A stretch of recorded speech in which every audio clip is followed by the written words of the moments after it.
This next game takes place in Slovenia, 1959 candidates tournament between Bobby Fischer, who would later on become world champion, his reputation precedes him, and Macau Tao. Macau Tao is arguably the greatest attacking chess player of all time.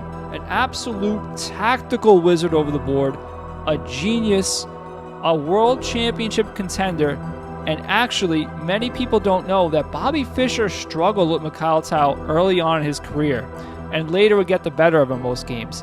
This game that I found, I've never really seen anywhere else. It's more of an obscure game, and it's absolutely brilliant, and I had to share it with you guys. So anyway, without further ado, let's get into it. Let's go play some chess.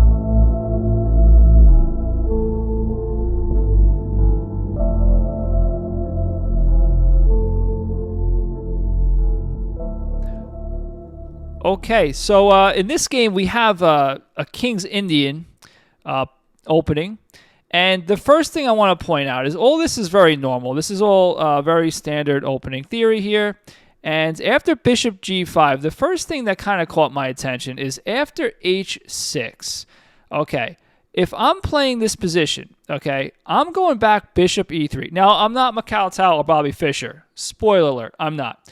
But the computer also agrees here. So the computer wants to keep this bishop on this diagonal. The point is, and what is very easy to play and very natural to play in these positions is you put the bishop here, you put the queen here, you castle queenside, and you launch an attack on the king. You push the h-pawn.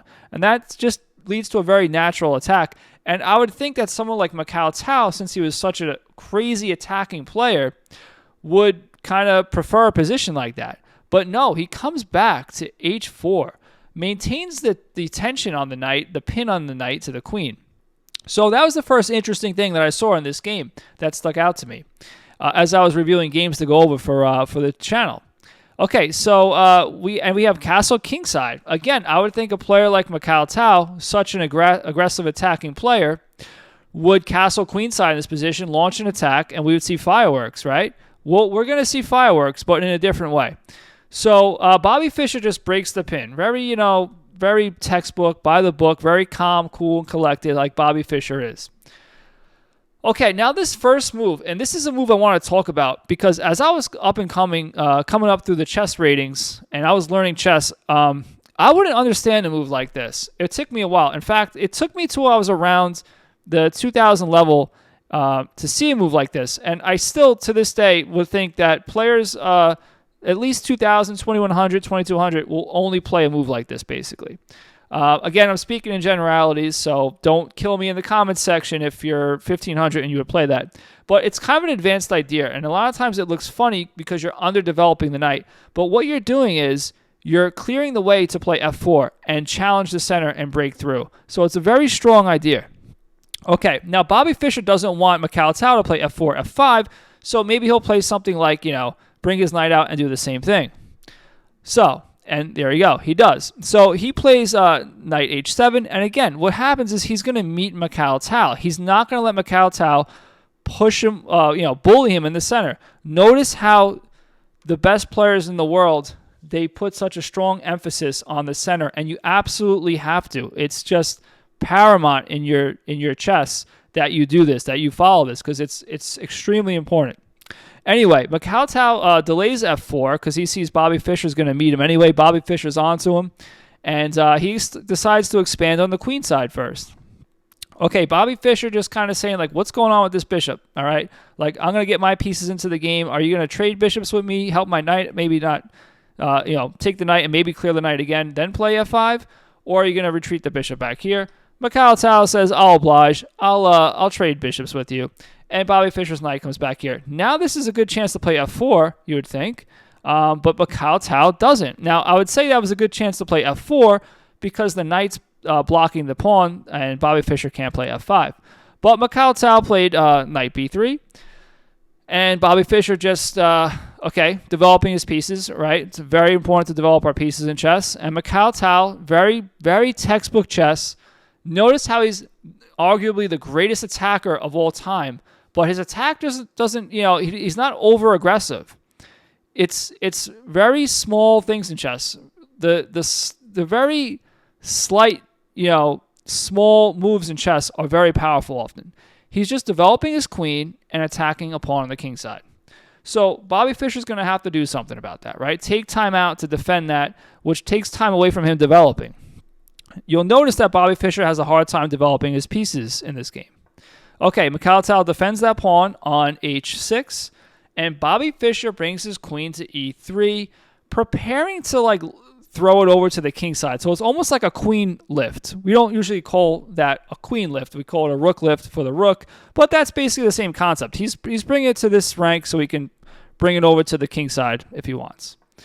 Okay, Bobby Fischer again, same idea. Again, this would look strange to you guys. If you didn't have someone like me explaining it to you, thank you very much. No, hold your applause. No, but seriously, so he's coming back here. Again, the same idea as f5. He wants to fight for that center, and he knows Mikhail Tal is going to play f4. He wants to meet him with f5. Okay, but Mikhail Tal delays that and plays c5. He's expanding on the queen side, so he's using this positional nuance as a threat. Okay, so this is excellent right here. Bobby Fischer strikes at f5. It's the best move according to Stockfish. And what to do here? You don't want your opponent to push you over. So he takes. And this is a very common idea here, to take in this position. There's a lot of positions like this. If Mikhail Tal were to not take, you really don't want to get steamrolled. Okay, that's what's going to happen. And this is not very comfortable. And there might be potential sacrifices here. Maybe, you never know, even there's a kingside rush and expansion on the king side. And it's not very comfortable. Okay, so Mikhail Tal takes on f5. Bobby Fischer takes back with the pawn. Again, this is very instructive. Taking back with the pawn, not with the rook. Taking back with the pawn, even though it looks like it's weakening your king side, which it is a little bit, you're strengthening your center. Look how many squares that this actually protects. And Jeremy Silman actually, there's a book called The Amateur's Mind, which is an excellent book, and he actually goes over similar positions like this and mentions that taking with the pawn is actually stronger because it controls more of the center. And a lot of players that are amateurs will take with a piece instead in this position because they think that it's breaking open the king side, and the king side's weak, but it actually strengthens the center. Anyway, Mikhail Tal now finally plays f4. And now when he sees Bobby Fischer as a strong center, now he goes to challenge that center. Okay, great. Bobby Fischer takes, and Tal takes back. Now, the bishop is not for the taking because the knight is here defending that. Okay, so we have an exchange on c5. Bobby Fischer took the pawn on c5. And Mikhail Tal doesn't take back because he's going to lose the pawn anyway. Bobby Fischer has too much ammunition on this. So instead, he just simply brings a piece into a more active position. And now, again, this is just a sideline a little bit because when you're up and coming, you're going to hear all these general principles. Double pawns, knight on the side is bad, or two bishops are better than knights. And all these things are true. They're generalities. But I would argue that most important concept, the most important principle, if you want to be, speak in generalities, is active pieces, being active, and just making sure every piece is in the best position it can be in, because that really goes a long way in chess. And you'll notice the best players do that at the cost of sacrificing material. Now, this bishop's aimed at the king, obviously, and this clears the way for the rook to come into the game with tempo, which is important.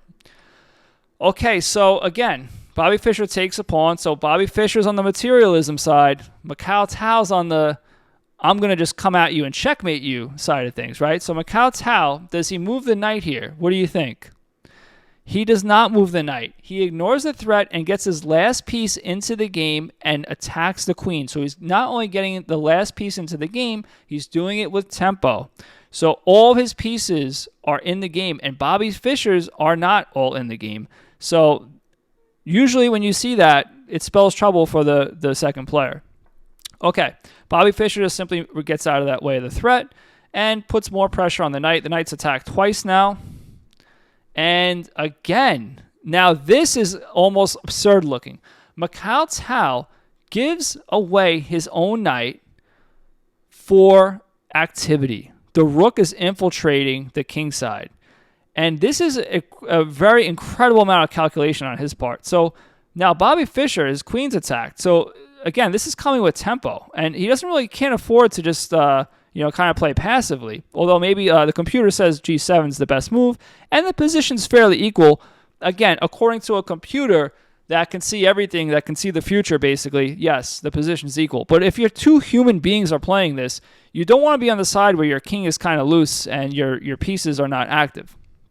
So Bobby Fischer's like, yeah, I'm going to go ahead and take the knight, which is actually a mistake. And now Macau Tao has a significant advantage here. So you'll see by the bar, I left the bar on the left-hand side of the screen. So, all right, so now Macau Tao is down a piece, but in return, he's up on time. He's up on attack pretty much. He has more active pieces, more pieces in the game. It's his move. He has the initiative. He takes the pawn with check. Bobby Fischer gets rid of that bishop. Yes, the rook is bigger than the bishop, but again, remember, Bobby Fischer's up a piece here. He just wants to kill all the pieces around his king, so he has less to worry about and defend. Now, this looks really scary, and it is really scary. Trust me. So Macau Tao goes back into the corner, safest place for his king. And now, the best move here, according to Stockfish, is rook f3, which looks horrifying. It looks scary for the white player because it leaves your back rank vulnerable. Not that you're going to get checkmated, but now the king's going to get chased all over the place. However, Macau Tao played rook f3. And the point of this, the idea behind this is we don't have even any back rank checks. It looks like we have a ton, but they don't. Look, the queen can go here, here, or here. All these squares are covered. The knight covers these two squares, and the final square the queen can go to, the rook covers. And not only, I should mention, this actually comes with tempo because it attacks the queen. And when the queen moves, this rook might go to the king side and launch a mating attack. So Bobby Fischer moves out of the way. Again, Bobby Fischer keeps on having to move his queen. His queen's overexposed. His pieces are not active, and his queen is out too early, and this is a vulnerability. And Macau Tao just uses this and just puts on a masterclass of how to take advantage of the queen being out prematurely in a chess game. And now there's 3 new squares that the queen can go to. Well, these 2 that it could to before, which the knight takes care of. But this new square the queen can go to for the back rank is covered by Macau Tao's queen. So it looks like the king's loose, but it's really not. It can't do anything. So Macau Tao now pins the knight. So again, active pieces and at the same time deactivating your opponent's pieces. That's pretty much the main takeaway from chess out of the main general principles. If you're going to follow the general, which you have to at a certain level, you have to follow the general principles. They're very, it's like a scaffolding structure to build you up the rating level.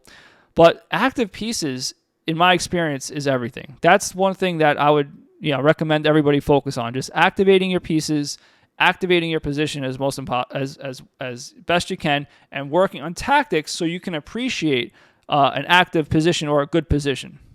Okay, so what does Bobby Fischer do here? He looks like he's in trouble. He brings the knight in, and now this knight's pinned. So Macau Tao goes ahead and just takes the knight. So he was down a piece, so he cashes back in on the piece. So he gets the piece back. And there's no taking back the rook here because he's pinned, so Bobby Fischer cannot take that rook. And Bobby Fischer's like, but I can take the rook with my king, so what are you going to do now? So Tao just comes to the last rank here, attacking the knight, and attacking the bishop. So that's a fork, right? Now, how does Bobby Fischer defend the knight and the bishop? Well, to Bobby Fischer's credit, he found the move. Knight e7's the best move. Now, it defends the bishop, and it also defends the knight because there's no taking the knight here because we would look silly because it undefends the rook. Okay, so what happened here? What did Macau Tao do here? And this is the most brilliant part of the game. And this is what I really want to focus here because this is why I chose this game. And it's such a cool concept, and it just gives you a peek inside a genius's brain. So he played knight a5, completely destroying the chess principles. Like, yeah, I'm just going to put my knight on the side of the board. And honestly, it took me a little bit to figure out the idea behind it. But when I saw the idea behind it, I was amazed. So what's the point of knight a5? I could probably do a whole video on just knight a5 here. I could start the position here and just do a whole video actually. So the idea is the knight wants to be on e5, because if the knight's on e5, we have a mating net with the rooks and knight, and black cannot avoid it. The knight's on e5, check, king comes here, this rook comes over, checkmate, black can't defend it. So I was saying, yeah, I see that. I see that the knight, it belongs on e5. I would play this in this position, which is still winning, but not nearly as good. Why is it not nearly as good? Okay, so let's say we have a5 here, right? Notice that. Okay, so how do we get to e5? We use this square, right? Rook a6, knight e5, threatening this check, which would lead to mate, but now black has a resource and defends the mate with the rook. White's still better here, but it's not nearly as crushing, and black found a defensive resource. Now, notice what was the defensive resource? The rook coming from here to here to here. That was possible because this pawn could move to a5. Macau Tao, as crazy as this sounds, saw that, knew he had to go to e5. Not only that, but played knight a5. So it's the same thing. He's getting to e5 in the same amount of moves, but it's a better route to go by because now black cannot play a5 himself because he's blockaded. Therefore, the rook cannot come in and defend on f6. That is absurd. So what did Bobby Fischer do? He's like, I don't know. I don't know what to do. I'm not world champion yet. I don't know what to do. I'll know in like 15 years. Let me know, and I'll tell you what I'm going to do. So Macau Tao takes time out and just blockades that pawn. I don't know if that was necessary. It's a good move, but he could have played knight c4 right away, actually. So he just played it. It's fine, though. It doesn't hurt his position. And Bobby Fischer has no idea what to do here. I can't blame the guy. Who would know what to do here? Then Macau Tao, again, we talked about the idea, goes to knight e5. And in this position, Bobby Fischer has to resign because with the knight on e5 and the rook is just one slow move away from getting f6. It's too slow. He tried to get there, but it's too slow, and we can't stop the mate. The only move that stops, well, I'll show you the mate first. Let's say black played a random move. We have check here, checkmate. The only thing that stops that, because you have to guard this square, is this.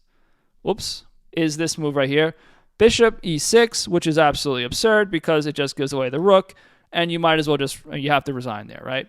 So in this position, Bobby Fischer had to resign. There you have it. Macau Tao, what a genius.